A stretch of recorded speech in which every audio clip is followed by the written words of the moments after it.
Greetings and salutations in this new year of 2026, and today we're already at January 6th, a day that is rather infamous at this point, but it's also today. And so what are we going to do with it? So anyway, I hope you're well wherever you may be in the world, and I'm pleased to say we do have listeners around the world, and that's pretty cool. I don't know where you are, but here it is freezing. It's about freezing right now. I think it's 32 degrees Fahrenheit, which is essentially freezing. Not essentially, it is freezing. And getting used to it, I suppose, but this winter has definitely felt, I don't know what the data is, but it's felt to me like it's been colder more consistently. And I do sense the adaptation that happens. So it's a lesson in how we can adjust to almost anything, for better or for worse. But here we are. But then I look at it and I'm like, well, we're only 70 something days away from spring. So then I started looking up some milestones about where we're at in the year, because, you know, we just went through the holidays. There's a big build up to the end of the year.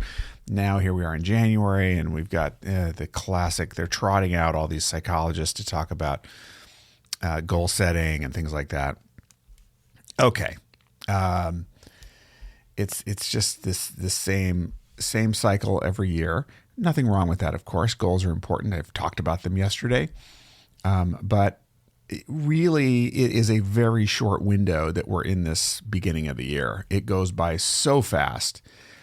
And get this, let's see. We're 39 days away from Valentine's Day. We're 73 days away from the beginning of spring. A college football season starts in about 236 days. Of course, we haven't even had the championship yet here in the U.S. for college football. If you're not in the U.S., college American football is gigantic. I mean, it's almost as big as National Football League at this point. Summer begins in 166 days.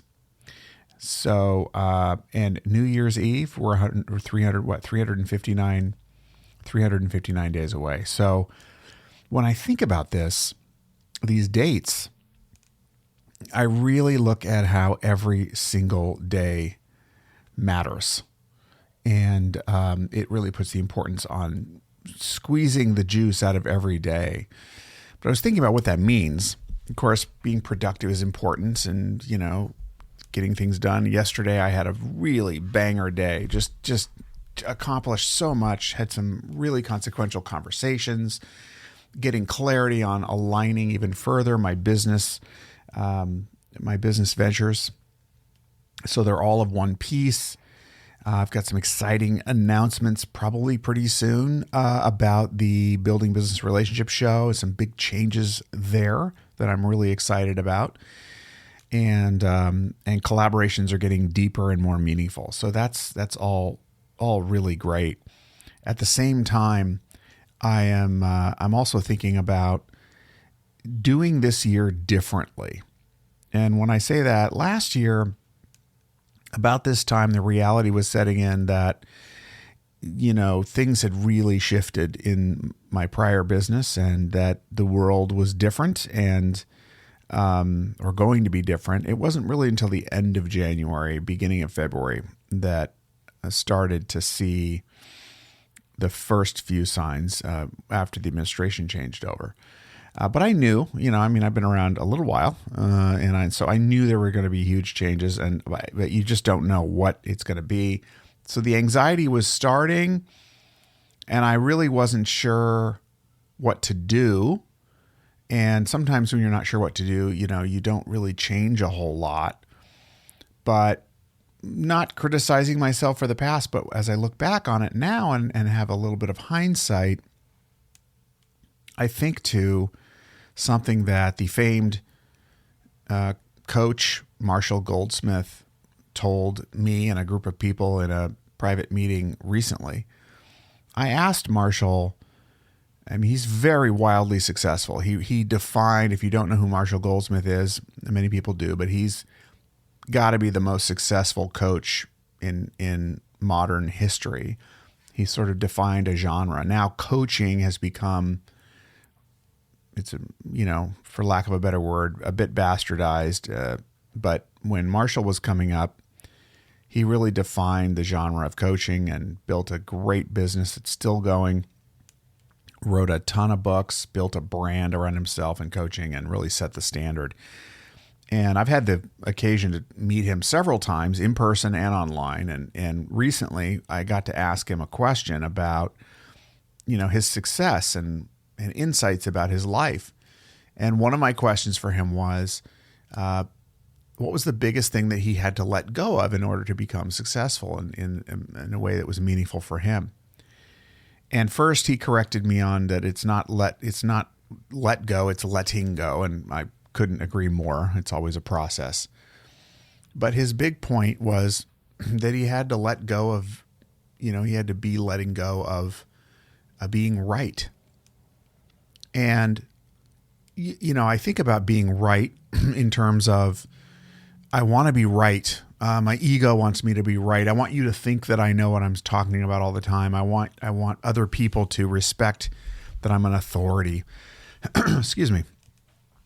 But the problem is that we also know that no one is right about everything all the time. And that mindset of wanting to be right for the sake of being right is not right. It's just, it is I believe that most of the time that is a fear-based construct, at least for me. Okay. I'm not talking about you or anybody else. But for me, the way I experience it is underneath that deep feeling of wanting to be right is I'm afraid of something. Because if I'm unafraid entirely, why would I care whether I'm right or not?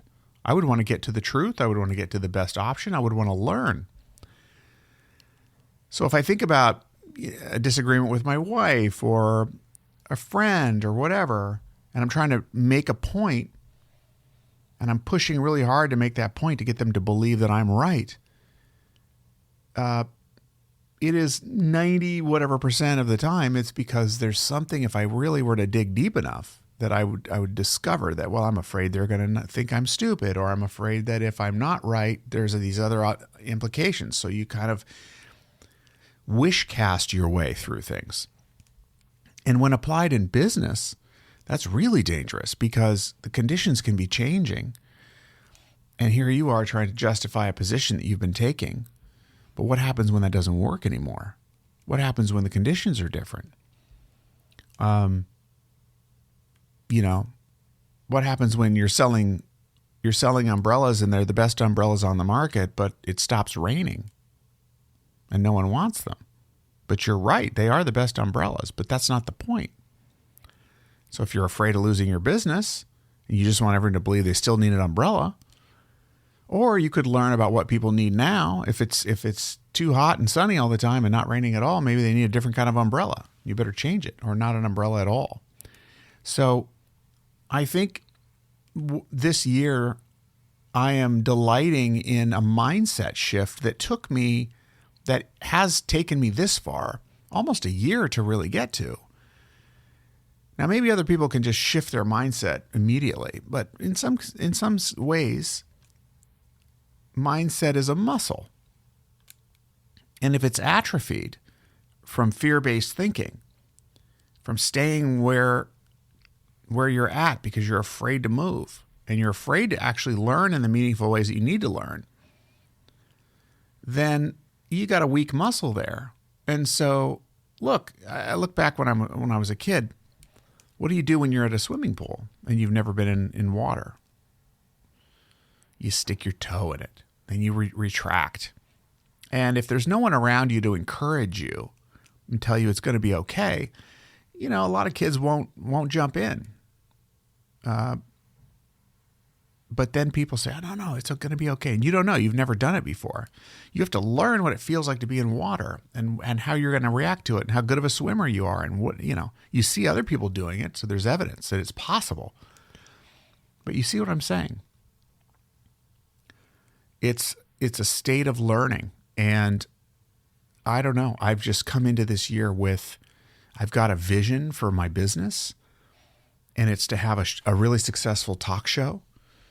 And all the pieces are there, and I'm declaring it more and more. But what I'm not doing is demanding that it happen exactly the way that I think it should happen, because there are so many variables. It doesn't mean I'm handing over decisions to other people and just, okay, what do you think I should do? No, I'm making decisions, but I'm remaining very open to how it happens and learning from other people and making decisions, but always with an eye toward, well, I'm going to make this decision, I'm going to invest in it, and I'm going to be willing to change course if needed. Not impulsively. But I'm finding myself adapting more quickly and on a daily basis, just more excited about what I'm doing because I can try things out. Some of them are working, picking up new clients. It's really great. And the stuff that doesn't work, then you have to decide. If it's not working, do I invest more in learning how to make it work, or do I do something differently, or a combination of both?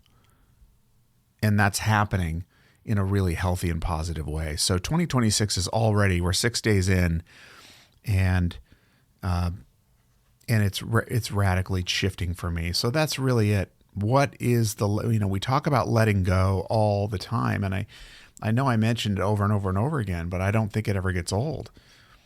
Because I think for most of us, we're hanging on to things, thoughts, preconceived notions, fears, expectations, assumptions. We're hanging on to at least a few of them that probably aren't working for us.